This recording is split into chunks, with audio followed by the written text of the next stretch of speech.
96. I can highly recommend that. Just to do something goofy, I want to circle back so I don't forget and don't do it another time, was the high school bit.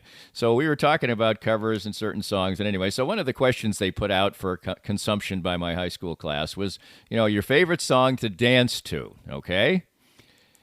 Some of the responses, I'm like, many songs here, I put it on Facebook, many songs here are wonderful songs that I like very much, but you can't dance to them in a bucket. I mean, people were putting stuff like Helter Skelter?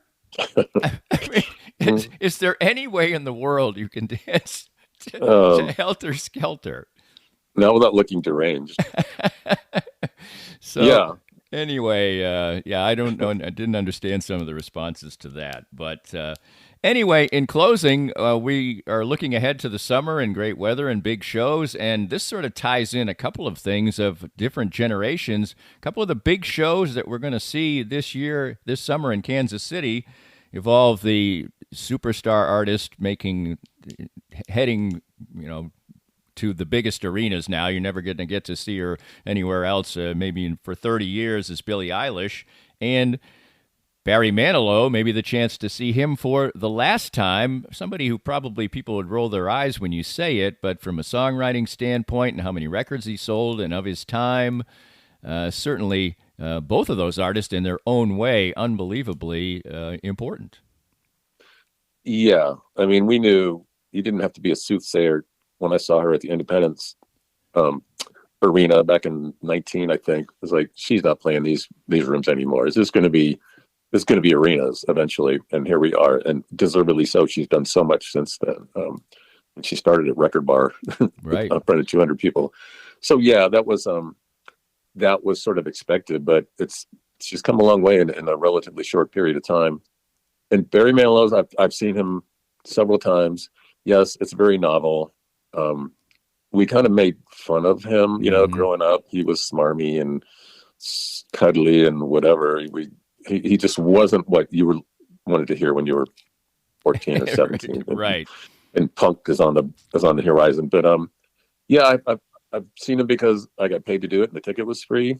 But I appreciate who he was, and I've interviewed him twice.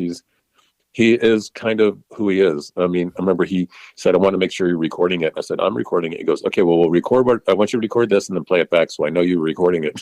Like he was fastidious about, want you to get my quotes right. So, which is fine because I recorded everything. But his personality, he is, I think, always who he is on stage. Right. And you'll be pleasantly surprised maybe about all the really good songs he wrote. Some of them he didn't always sing, but he was a great composer. Came out of that whole old school, Right. They studied Cole Porter and wrote a bunch of commercials that we are familiar with from our youth, for sure. Right. So I admire and respect him. And he's 80. He's had to battle some health issues. But he says this is his last tour. I believe it.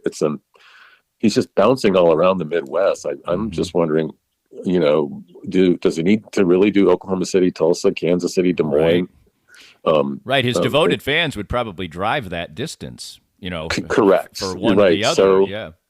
So, I mean, the people that schedule those know way more than I do, but It's just, he's doing 2 shows in 2 nights all frequently. So good for him. We'll see. And he's supposed to be here in August. So, I will try to make that. Yeah, something to look forward to in the summertime. We'll probably revisit it when that comes. Tim, it's always a pleasure catching up. Another great edition. Puts a smile on my face every time. Look forward to talking to you again in 2 weeks. Sounds good, Danny. Thanks. We hope you enjoyed the latest Danny Klingscale Reasonably Irreverent podcast. Come back soon for something fresh and new. This podcast was made possible by our great sponsors like Advanced Sports and Family Chiropractic and Acupuncture, with 8 convenient locations in the Kansas City metro. Dr. Brad Woodall and his friendly team will improve your health and outlook with every visit. Find out more at asfca.com/Danny.